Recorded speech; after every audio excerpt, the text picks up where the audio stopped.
The Bronco's initial hype has finally died down, but demand is still crazy high. So today I'm going to tell you why this thing is so desirable, the major and minor drawbacks, and what's new for 2023. Starting off the changes, Ford has listened to complaints and quietly added a subwoofer to all Broncos, including the base. Last year we got the Extreme Everglades edition and the way more extreme Bronco Raptor. This year we're getting the Heritage and Heritage Limited trims. The former is based on the Big Bend, comes with plaid cloth and a bunch of white accents and trim pieces. The Heritage Limited also gets plaid, but comes fully loaded on the Badlands trim and is also limited in numbers to just 1,966. Both models will also come equipped with the Sasquatch package. While I personally think they look a little tacky, it does offer a distinct look, and I'm all for having more options, which actually leads me to my first reason to pick up a Bronco, and that is it is extremely configurable. Before I explain that, if you enjoy fun, detailed car content without fluff, consider subscribing and hitting the bell for notifications. You can go with a very base model that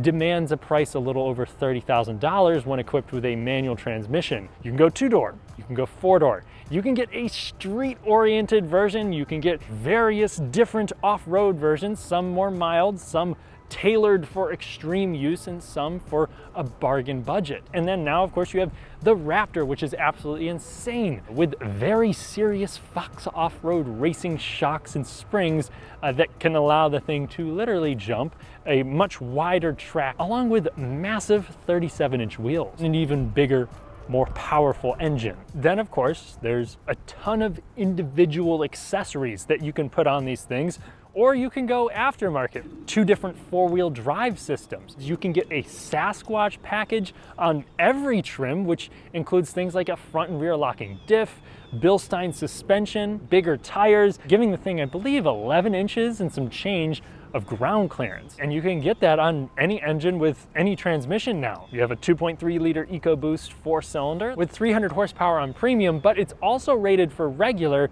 where it makes 275. While it doesn't make an excessive amount of power at the high end, its torquey nature makes for a very usable power band, resulting in a 8-second 0 to 60 time with the larger tires and aggressive gearing of the Badlands, or 7.4 seconds with a stripped down Big Bend 10-speed auto. And if you want more, you can get a 2.7 liter twin turbocharged EcoBoost.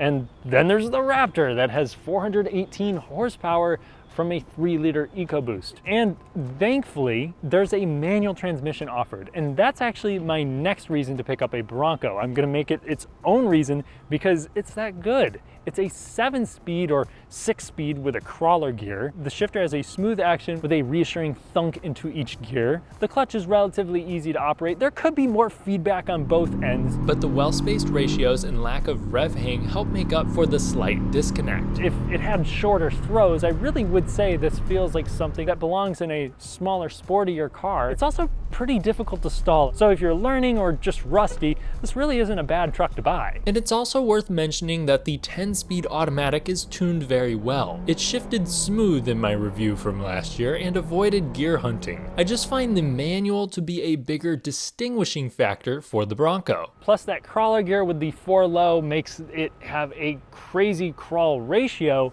This transmission is only available with the 2.3. My next reason is the most obvious, and that will be the off-road prowess, along with the features to help you out. So first off, you have trims like the Badlands and the Black Diamond that are not specialty specs, but offer great things like full underbody protection that covers the important stuff, rock rails, and in the Badlands case, a disconnecting front stabilizer bar, but that will be able to do it on the fly, which is really cool to watch and also very helpful for your articulation. The Badlands also gets your front and rear locking diff. Going with the V6 will get you trail turn assist, which actually brakes the inner rear wheel to allow for a very tight turning circle when off-road. You also have a lot of ground clearance, but that mainly depends on what wheel size you have. You have phenomenal approach and departure angles and an intense breakover as well. And it almost goes without saying, you have four-wheel drive on every Bronco. You can opt for a very aggressive final drive ratio, ranging all the way up to 4.7 to 1 like what I have here. There's also different suspension setups, though Ford claims all of them are very much oriented towards backwoods bashing. But despite this focus of the Bronco, my next reason to pick one up is that it also has great on-road manners. So the comfort is part of this. It is smooth, controlled, and fairly forgiving for an off-road truck. But the thing that stands out to me more is going to be the handling. Body roll is not too intense, easily in line with something like a Toyota 4Runner, maybe a little bit better, especially when it comes to brake dive. The steering, even here with 35-inch wheels, it handles better than my Toyota Tacoma. It has a direct feeling, a fairly quick ratio, appropriate weighting for the size of the thing, and it doesn't feel like I'm constantly correcting it on the highway. I did review this when it had the stock wheel size. If you want to watch my full Bronco review or the 7-speed manual specific, I'll link that below. On top of good engineering, its confidence comes from rack and pinion steering with independent front suspension. But before a Jeep guy tries to find my address and torture me with Pentastar V6 noises at 2 a.m., this setup will not take as much abuse as the Wrangler's solid front axle and recirculating ball steering. Another reason that makes this all the more attractive to me is the interior, really just as a whole, but some of my favorite parts include the materials. People are saying it for $60,000, this is not very luxurious. And of course it is not very luxurious for $60,000.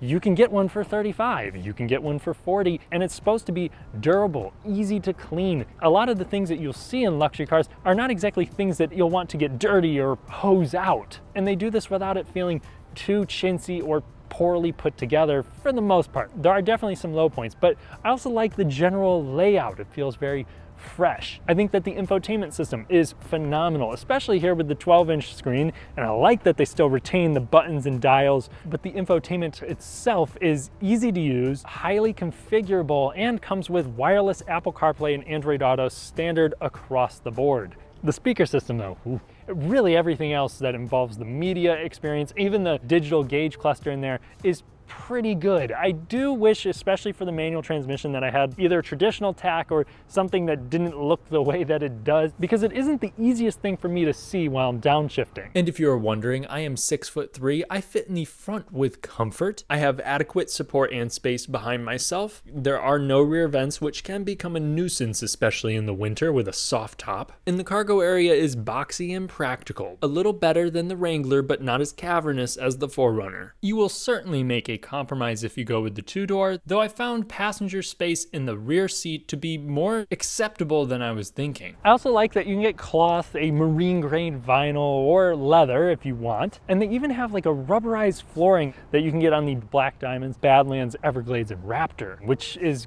great because it's super easy to hose out, but all of them will have drain plugs, and honestly, that deserves another reason. There are a ton of details, quirks, helpful touches, whatever you want to call them, laden throughout the Bronco. You can get a metal bumper if you want, which is awesome if you're going off-road and maybe mildly running into things on occasion. All of them have these sights, which helps you figure out where the end of the hood is, but also functions as a nice tie-down point. And anything with these like Bronco bolts, you can take it out and replace it with something else. It's a very modular vehicle. There's a lot of the off-road details that I've already talked about, but you, in addition, have frameless doors, which are kind of bittersweet. It does make taking them off and storing them quite a bit easier, and you can even get door bags and throw them into the cargo area if you want. The downside there is that the doors are not very solid feeling. Glass kind of just goes doing.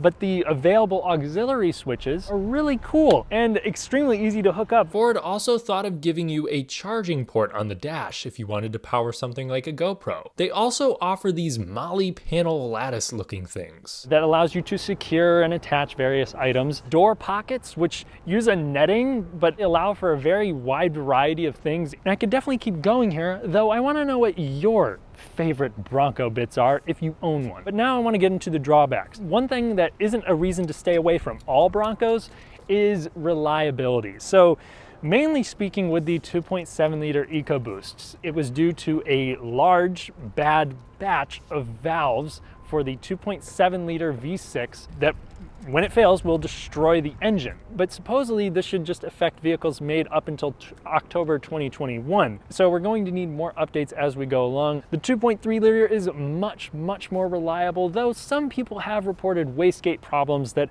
would require a turbo replacement, though that is rare. Ford has addressed some of the issues, like a whistling and leaking windshield due to bad adhesive. Select people have also had qualms with the wiper motors, backup camera, and a dangerous brake booster too. Broken tie rods aren't entirely uncommon with larger wheels if you're bashing it off-road. There were also numerous issues with the hardtops. Ford revised them, but some are still reporting a leak and peeling issue. After 15,000 miles, this 2021 model has had 0 issues. I'd personally stray away from the 2.7 for a little longer if you plan on owning it outside of a warranty, but I'm not scared at all of a 2.3 Bronco. Now, when it comes to the drawbacks with the Bronco itself, I'm going to say wind noise. It's loud, even if it's not whistling. I haven't driven one with a hardtop, but I haven't heard that that is serene either. Again, outside of their portability, I'm not a big fan of the frameless doors. I think they should have made tweaks to that before it hit production. Gas mileage is not great. I averaged about 18 here, driving mostly highway. A Jeep is a little smaller, helping on trails, especially if we're comparing the two-door models. Plus, it has a more proven V6. While this matches the Jeep, the Bronco's max tow rating of 3,500 pounds in most specs is behind the 4Runner. Either sound system in the Bronco is not impressive. The stick shift version requires stepping up to the Badlands just to get the mid-package features. The price can get steep if you're not stingy with options. The wireless charger also tends to broil your phone, and the rear glass situation on the soft tops is kind of annoying, but some aftermarket hydraulics will alleviate that quickly. Overall, I don't think any of these downsides take away my appreciation for how much effort Ford put into the Bronco. It's an SUV that feels special while being well-mannered and built to a purpose.